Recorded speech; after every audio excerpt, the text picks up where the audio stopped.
اللہ رب العالمین کو آپ کی اتنی فکر ہے کہ آپ کے دنیا میں آنے سے پہلے ہی وہ بندوبست کر لیتا ہے آپ کو جادو جنات شیاطین سے بچانے کا۔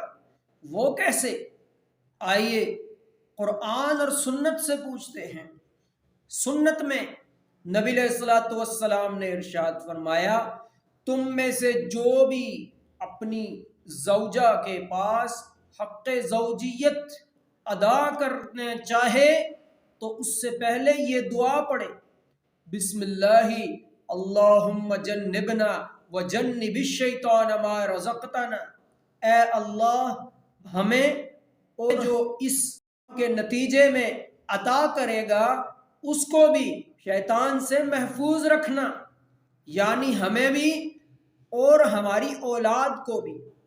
اب ہر انسان حق زوجیت ادا کرنے سے پہلے یہ پڑھ لے